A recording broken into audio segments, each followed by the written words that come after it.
All right. So good evening once again. Welcome everyone. I believe today is going to be an exciting section, right? We're going to have an exciting conversation and we are going to gain amazing insights around business model innovation. So why is this so dear to me? For me, I believe that great companies win because they have superior and defensible business models, right? And they consistently and continuously improve and innovate around their business models. That is why, for me, it is critical for everyone to really understand the concept of business model. I also believe that business model is everything you do in your business, from your products to delivering that product to servicing your customers to making money. That the entire process is what your business model entails. So someone might be asking, what exactly is business model? Business model entails how a venture, a startup, a company creates, delivers, and captures value. So what we mean here is, how do you go about creating your products and services? How do you create value? Then how do you deliver these products and services to customers? Meaning, how do you deliver these values? Then how do you capture this value? Meaning, how do you make money? In most cases, it is easy for businesses to create value. Most businesses are creating value, but they die or they wind up because they are not capturing value. Most businesses are creating value, are kind of creating value, but they are not creating scalable channels that can help them deliver that value to millions of people so that they can make more money. Now, what do we mean by business model innovation? This is now the process through which you, as an entity, as a company, as a startup, as a venture, creates this value that people love, customers love, and you're able to deliver those values to people, and people are excited enough and they are paying for it. And you are doing it in a scalable and in a repeatable way. So, meaning that it must be sustainable. Not every model is sustainable. Not all models are sustainable. So you can create a model that might just last for a period of time, and that model cannot continue to scale for different reasons. So you need to design models that are scalable, right? And that are sustainable. So how do we go about creating business models? We have what we call business model assumptions. Remember, I said the concept of business is around business models. The question is, how do companies like Amazon, Airbnb, Uber, McDonald's, and all these companies, how were they able to create huge value, and how were they able to kind of grow massively, disrupting certain markets and industries? It is through business models. Now, how can you compete and win over your competitors? It can only be through business models, right? So what model are you leveraging to compete favorably over your competition? If you don't have a strong model, you are likely not to disrupt any market, right? So we have what we call business model assumption. What this means is that when you are starting a business, when you are starting a venture, all you have are all assumptions. You are making an assumption, what we call hypothesis. So you have set of hypotheses to say, okay, if we do it this way, this will happen. We are going to sell online. We are going to talk to our customers through this means. Okay, we are not going to sell to fair people. We are going to sell to dark people. Okay, we are not going to sell to ladies. We are going to sell to men. We are going to sell to married people. We are going to sell. So all those decisions are assumptions, right? And it's okay and normal for you to have assumption because you cannot test anything in the market without that are not assumptions. So before you start testing those assumptions, you need to validate them, right? So you need to validate those assumptions. So now the first thing is that you must have an assumption, and most times people will now translate those assumptions into business plans. And you take that business plan probably and begin to connect with people, talk to them to say, this is what we are looking at doing, and they give you feedback, and you continue to run your business and improve that plan over time. Because your plan might not be static, it might be changing over time because markets are changing, especially if you're in the startup industry or space where the market is changing over time. Now, you have been able to get those assumptions, you go talk to people, you begin to create your products and services. You begin to get feedback, use those feedback to improve your model. But first, you must have a model. So how do we now begin to design our model? We have tools that help us create our business models or help us to organize our business models, right? So that we can now begin to test and improve our, our business models. So we have two tools we are going to expose us to. One is the lean canvas and the other is the business model canvas. So I'm going to give insights. Let me try to share my screen and see if, okay, just a moment. Let me try to share my screen and let me see if we can get to see that. All right. So I believe you can see my screen. So what you have here is what we call the lean canvas, right? We also have what we call the business model canvas. They have about Hello, sir. Are you speaking? 9 components. It comes with 9 components, right? There are differences between the lean canvas and the business model canvas. The lean canvas is preferable for early stage businesses. Okay, he's back.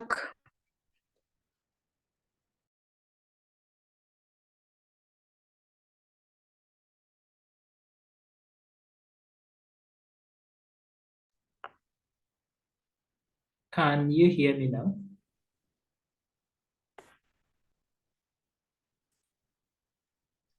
Yes, we can. Wow. Someone should tell this network to really take its time. I don't understand it this night. So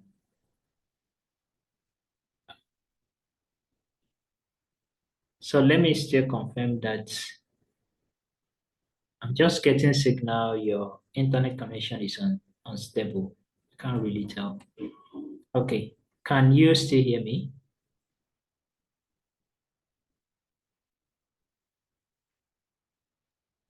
Yes, we can hear you now.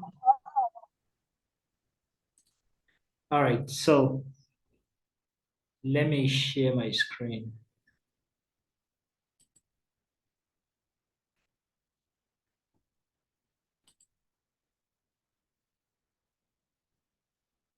Sorry, can you see my screen? Okay, not yet. Yeah, I believe you can see it now. Yes, we can see it. Yes, sir. Yes, sir. All right, so I was trying to explain the difference between the lean canvas and the business model canvas, BMC. The lean canvas is preferred for, designed mainly for early stage startups, businesses, right? And it's problem solution driven. Why the business model canvas is designed for kind of established startups and businesses that has components like key activities, key partners, and key resources that are not part of the lean canvas. So the business model canvas is kind of, so we can say it's not problem solution driven, right? So it's for established businesses that are already in the market, and you can use that. So we can use any of them, right? So you now need to know which one to use because of your stage. So you can use the both so that you can get to know your problem solution, clearly define your problem solution, and why using the business model canvas to help you in terms of understanding your key activities, your key partners, and all that. So let's try to break it down. What do we use this canvas to do? This canvas, whether it's the lean canvas or the business model canvas, it helps you to organize your thoughts. It helps you to organize your hypothesis. So remember we said all of these things are assumptions, right? So it helps you to organize your assumptions, your strategy. It helps you to do that. Now, why is it preferred over creating a traditional business plan? Usually they will ask you to create a long 5-page business plan.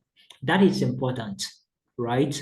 But look at this. The reason why this is very important is the canvas is very important is that it helps you to articulate your thoughts, organize them just in a way that you can change it at any point in time. Markets are changing.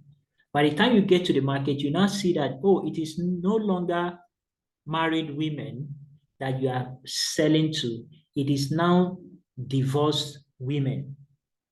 It is no longer children, it is now babies. It is no longer kids, it is now teenagers. So you can easily change those things here, right? Unlike going to change a traditional business plan, okay? So let me try to show us okay,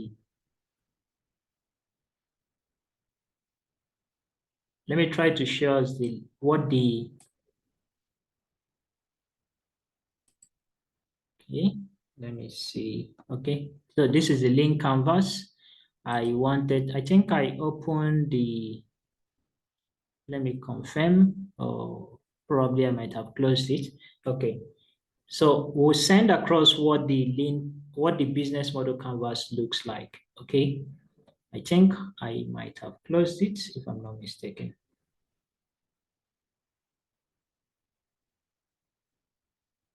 Okay, so let me see if I can create it from here.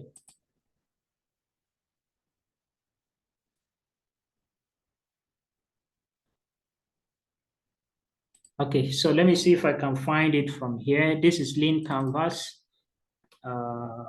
business model canvas. So you can check it out, business model canvas. So you see what it looks like. Okay.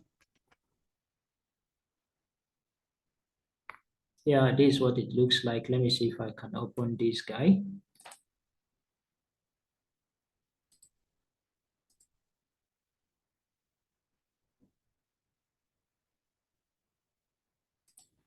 All right. Okay, so I think it's kind of, let me see if I can zoom it. Okay, I don't know if you can see it. So this is also what it looks like, right? So there are 9 components. There are 9 components.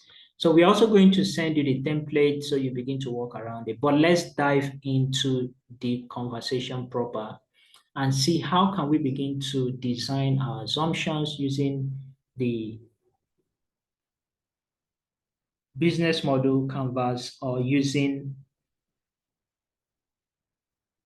the lean canvas. So let's see how it works. The business model canvas, like we said, contains 9 components. The first component is the customer segment. The second component is the value proposition. The third is the channels. The fourth is the revenue streams. The fifth could be the customer relationships. You have the key partners, you have the key activities, you have the key resources, you have the value proposition. Okay, I've mentioned value proposition. Then you have the cost structure. These are the 9 components of the business model canvas. Now, when you look at the lean canvas has also 9 components. And in these 9 components, we have the customer segment, we have the problem, we have the solution, we have the value proposition, we have the unfair advantage, we have the channel, we have the revenue streams, we have the cost structure, right? So this forms the 9 components. So how do we really begin to use this tool? How do we begin to use this canvas to begin to do what we need to do, right? So that becomes the question. Okay, let me try to open this in a tab. So it will be, okay, I don't know why it's not coming up. All right, so I believe you can see this. So here, let's give an example. Let's walk around examples. When we look at companies like, let me use Spotify as an example. Spotify is into music streaming. So it's kind of an on-demand music streaming platform. So let's make it a little bit interactive. What do you think buying music used to be like? Like, what do you think it used to be in the 70s, in the 80s, and all that? What do you think it used to look like?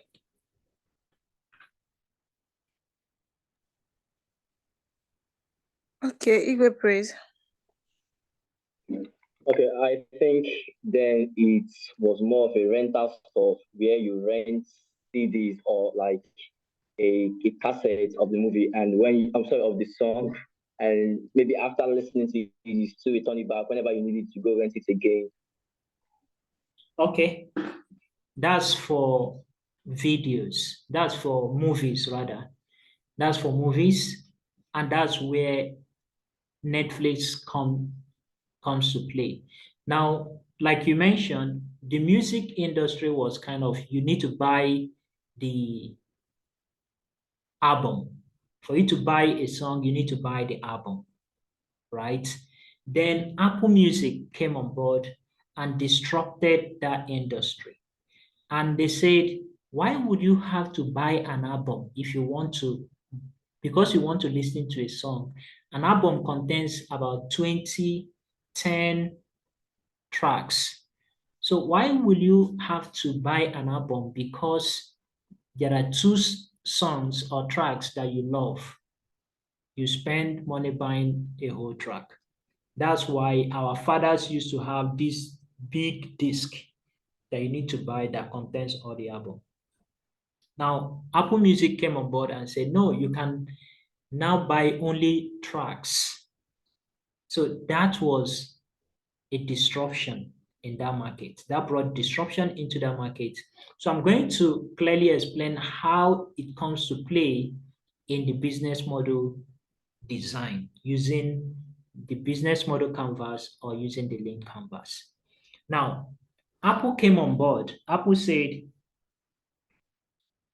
people should not buy or pay for tracks. We are going to provide these songs for free. Right? We are going to provide these songs for free. Now, what happened? Spotify now allows the users to stream these songs for free, and they monetize it through advertisement. Please follow me. I'm trying to lay some foundation. Not makeup foundation, by the way. So Spotify had to say, you don't need to stream any music. You don't need to pay, or you don't need to pay for this music. Just come stream for free. And they are going to monetize this through advertisement. So they can tell third-party companies to advertise why people are listening to those songs. So while you are listening to Burna Boy, while you are listening to Messi Chinwo, you will hear MTN playing their adverts. And MTN will pay Spotify. And Spotify will take that money and share it between them and Messi Chinwo and every other person that are involved for that transaction. Now, instead of people coming to buy Messi Chinwo's song, people can now listen for it for free, while MTN can easily advertise. So they use advertising model, right?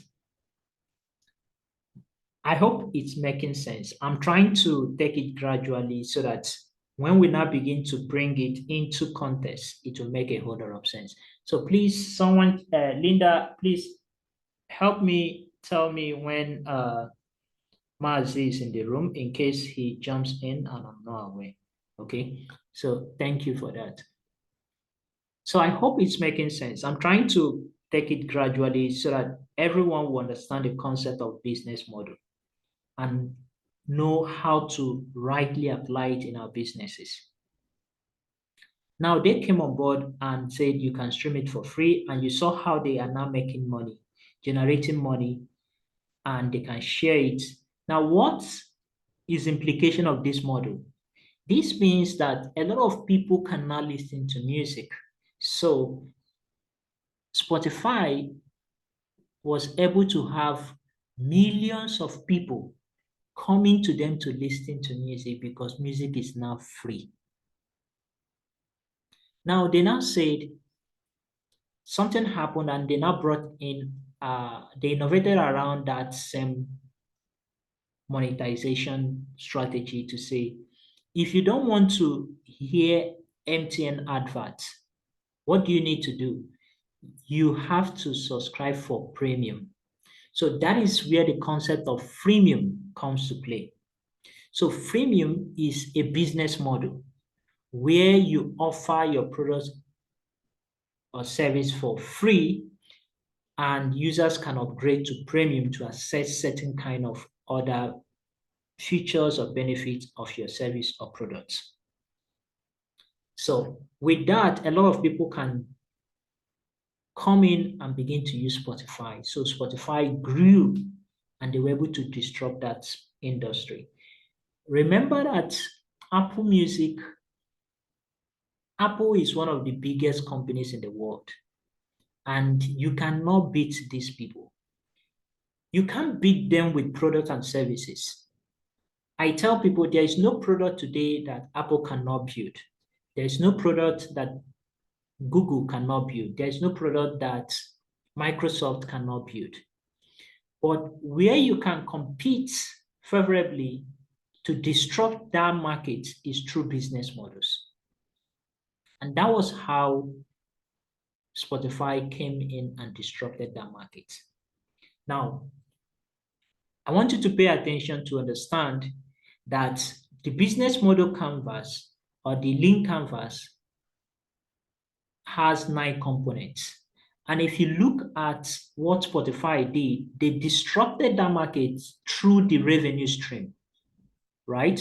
So they disrupted the market through revenue stream. So what is revenue stream? Revenue stream, most times it is used interchangeably with business model. So someone can ask you, what's your business model?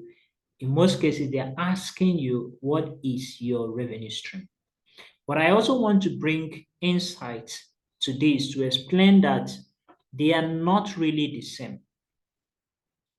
Business model is how you create value, deliver that value, and how you make money. So it has 3 parts: creating value, delivering value, and capturing value. When I say capturing value, we are talking about making money, right? So revenue stream is how you make money. So the reason why you can use business model and revenue stream or revenue model interchangeably is because in most cases, if you tell me how you are making money, which most times people will call your business model, I can easily sense or tell what your entire model is. But please, I want also have this clear insight that you can use both of them to say our business model is advertisement. Our business model is commission-based. Our business model is transaction-based, right? So banks use transaction-based. So every transaction that occur on your mobile app, banking app, they collect transaction fee. So it's based on transaction. Agents use a model called commission-based. So for every transaction that happens, they take a commission out of it. There's also a business model called subscription. So you have to subscribe. That is what people like MTN and people like Netflix and people like DSTV and all that use. So you need to know what your business model is, and that is why I try to explain that to say that means your revenue stream. Okay. Now, Spotify was able to disrupt that market to beat industry players like Apple Music by focusing on one element or one block of the business model, which is revenue stream. So what this means is that you can put more energy on one block and innovate around that particular component in a way that you become a king delivering that particular segment or component. And that is what Spotify did by disrupting the revenue stream, meaning how they make money, right? Why is it not difficult for people to copy models? People can copy your model, but it's not so easy to copy models because models it comes with a whole lot of things, right? So it's not something you can just copy. That is why you also need to make your model defensible and disruptive. Defensible in a way that it shouldn't be something someone can just look at and copy and then move on, right? Okay, now let's look at people like Airbnb. We talked about them yesterday. Airbnb, what they do is that they said hotels are expensive. Most people might not have enough money to go to hotels. And what if we create an alternative by allowing them to book rooms from locals, helping save money, right? Now, what they did was they focused on a component called the customer segment. So they innovated around the customer segment to say, let us not target people who are, let us not target hotels, right? Let us target locals. Locals, when I mean locals, I mean people within a community, people that live within a community. So they are called locals. Locals. So they are called locals. And that's what Airbnb called them. So we look at locals who have rooms available for rent. So I can have my apartment and I have one room that I want to kind of put on Airbnb so that someone can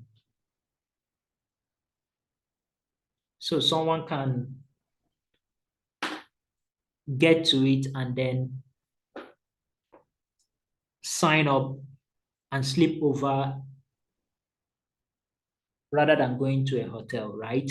So they disrupted that industry or market by innovating around the customer segment. And they are able to create value for those particular segments, and they are able to do it better than any other person. So while others were focusing around hotels, they changed the whole thing and focus around locals. And how on earth could you have believed that someone can put out kind of his room for rent and someone you don't know will just walk in? What if the person kills you at night? What if the person that is coming scatter your house? What if the person is a criminal? What if so whoever believed that that can be a destructive venture? And today Airbnb is worth over billions of dollars by disrupting that particular market. So when we look at also companies like Amazon, most of us know Amazon. Before now, for you to buy books, Amazon started as selling books. So for you to buy books, you need to go to bookshops before then.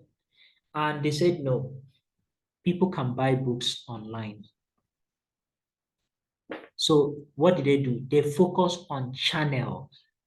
So there's a component on the canvas that is called channels. So channel happens to be how you deliver the value, the channel through which you deliver the value to the customers. So rather than opening up a bookstore, they now said we are going to use an online channel, a website, so people can now buy books online. So they focus on channel. And Amazon has consistently improved and innovated around channels. They moved on to improve things like same-day delivery, creating delivery vehicles, and even delivering products through drones. That is channel. That's an example of channel. So I hope we all know what drone is. So they are now using drones to deliver products to customers, meaning they are consistently innovating around channels. It doesn't mean they are not focusing on other aspects. They are, but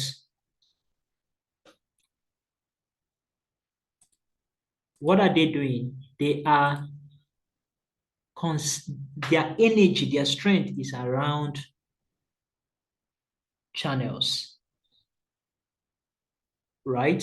So you now see them, they created what they call ASIR. Amazon has a solution called ASIR.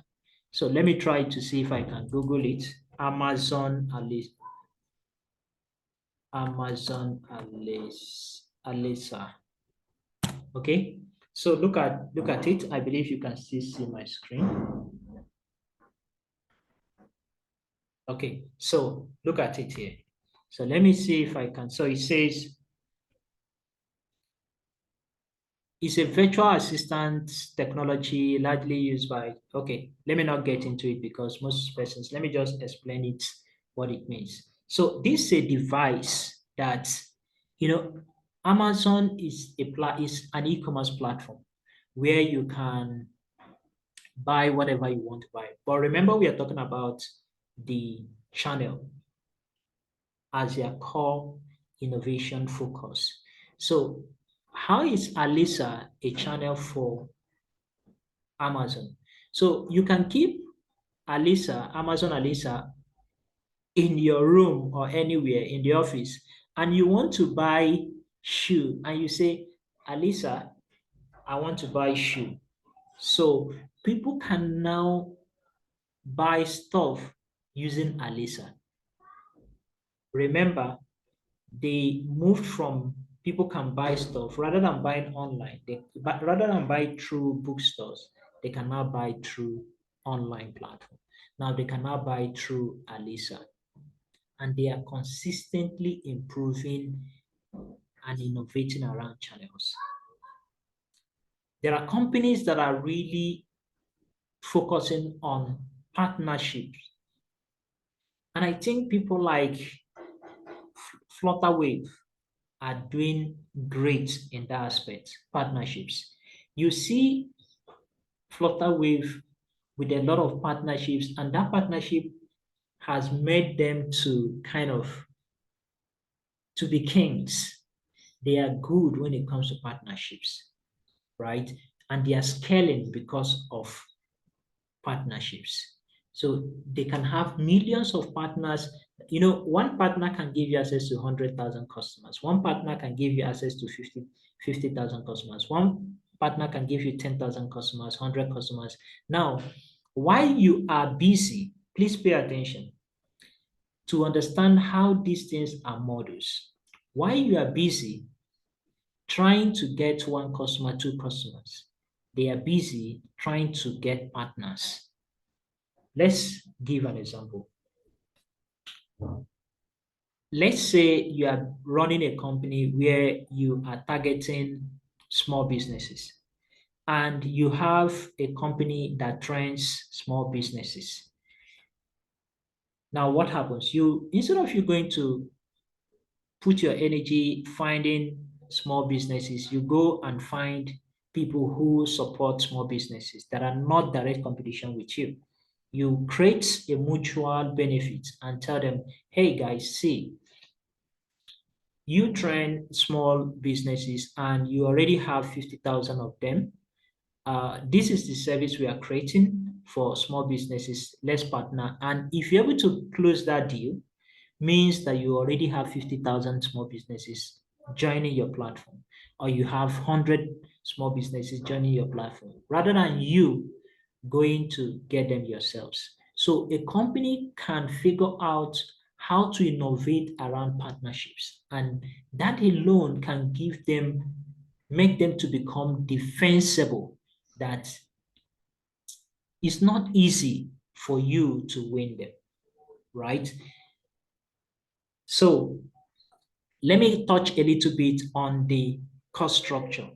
There is a segment called the cost structure, right? So don't worry, I'm touching them bit by bit. I just want to explain the concept of business model, canvas, lean canvas, the components, so that we can clearly understand it, right? So that once we have the template, we can run with it. So let's touch a little bit on the cost structure.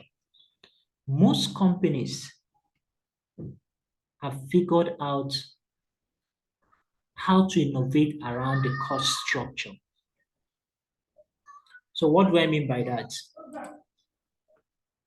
What I mean is if you can reduce the costs of, hey, I think our boss is here. I think Boston is here. Okay. Let me confirm that he's here. Yes, he's here.